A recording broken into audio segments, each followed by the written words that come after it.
It's Championship Sunday, so we have to see if New York Post sports columnist Steve Serby is in championship form on this edition of Sundays with Serby, where this week Steve's Q&A is with former Giants quarterback and CBS football analyst Phil Simms. Now it's time for Q&A with Steve. Steve, what's going on? Are you in championship form?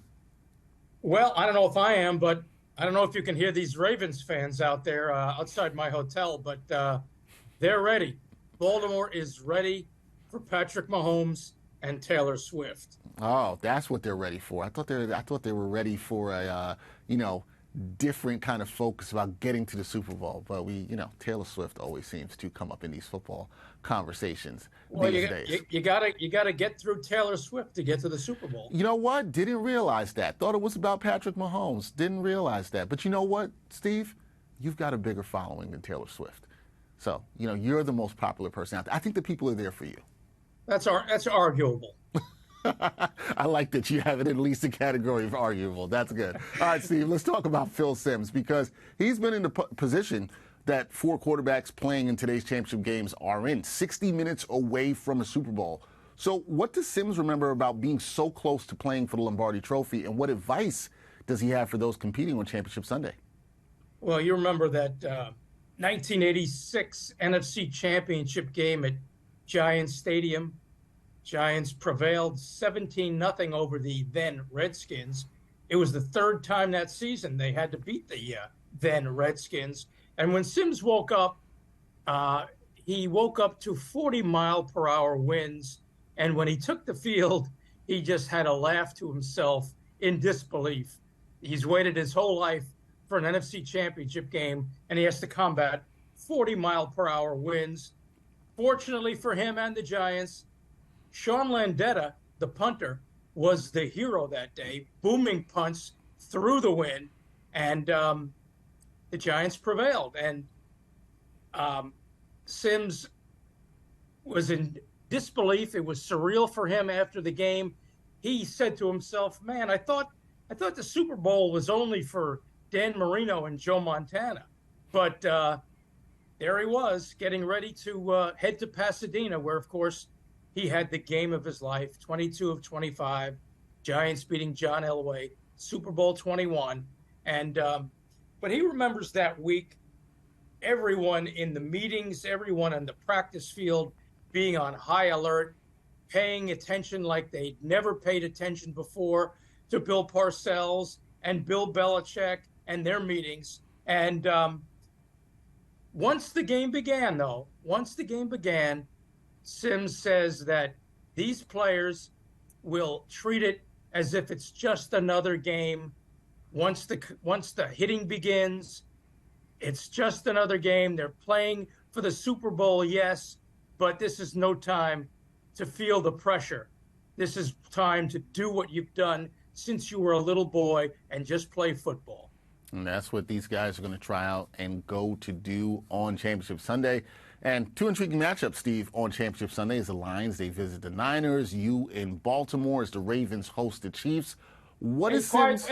Quiet down. The crowd is just I'm telling you, man. Quiet down, please. I'm telling you, it's about you. It's not about Taylor Swift.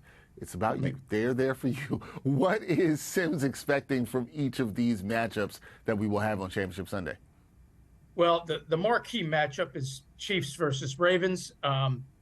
The Chiefs, as you remember, in the Super Bowl, had a porous offensive line, and that's why Tom Brady beat Patrick Mahomes in that Super Bowl. The Chiefs fixed their offensive line after that Super Bowl, and Simms says the key for him is whether this new look, this revised, this bolstered Chiefs offensive line can hold up against a Ravens defense that led the league in sacks with 60, also had led the NFL in takeaways, and led the NFL in points per game allowed. So, of course, Mahomes is always the X factor, the natural. He's got this talented rookie, Rashee Rice, and, of course, he's got Taylor Swift's beau, Travis Kelce. On the other hand, you have another quarterback named Lamar Jackson, number 8. And Simms asks, can the Chiefs, can Steve Spagnuolo contain Lamar Jackson, who's the quickest quarterback he's ever seen? His short area quickness makes Michael Vick look as slow as Dexter Henry. Obviously, Lamar is going to be the MVP. He's the dual threat quarterback that some critics didn't think he'd be able to be coming out of Louisville. Critics questioning whether he could be a quarterback. Critics saying he can be a running back maybe or a wide receiver, but not a quarterback. Lamar Jackson said, I'm a quarterback. Thank you very much. And it should be fun. Lamar versus Patrick Mahomes doesn't get much better than that, does it? Yeah, it should be fun. I'm a little disappointed you're out here thinking that I'm slow. I'm a little disappointed in that, Steve. You don't know about the Dexter Henry speed.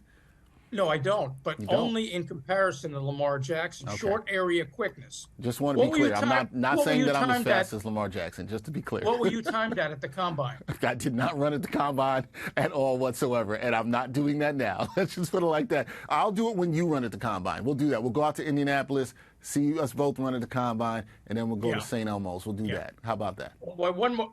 The other game, quickly. Yes. Niners versus Lions. Simms obviously loves Dan Campbell. The way he relates to his players. He thinks this could be a high-scoring game because the Lions' defense isn't all that.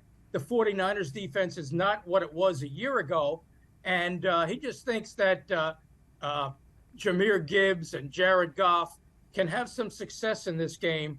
And Brock Purdy, he believes, is the most scrutinized quarterback of all the quarterbacks because, again, he's got critics that don't believe he belongs with the Lamar Jacksons and Patrick Mahomes. And, of course, he does not.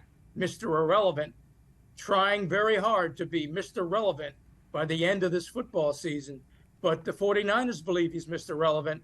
And Simms has been impressed with his decision-making and his accuracy. And he just thinks that Kyle Shanahan has to get Purdy off to a fast start in this game for his confidence and for Shanahan's confidence in him and the team's confidence in him. Deebo Samuel will be back, will be playing. Laporta will be playing for the Lions. Could be a high-scoring game. And if you remember, you probably don't, so I'm going to remind you, Dex, my preseason pick. I knew you were going here, yes. 49ers over Ravens in the Super Bowl. You did. How are you feeling about that pick? I mean, you still got both your teams alive. Are you still going with Niners over Ravens? You have a chance. Now's your last chance. If you want to switch, you can switch. Are you going to switch? No. Okay. I'm going to stay with the 49ers over the Ravens. I'm tempted to switch to the Ravens over the Niners.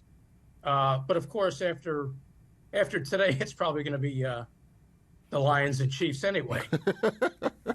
Yeah, those things have a way of working out way, don't they? I'm sticking with it. Niners over Ravens.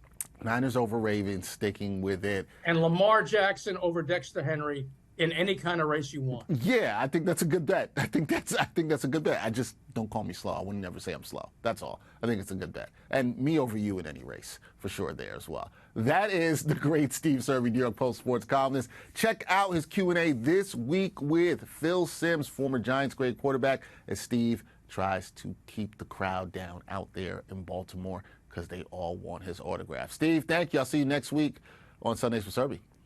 Thank you. Thanks, Dex. Quiet down, guys. Quiet down.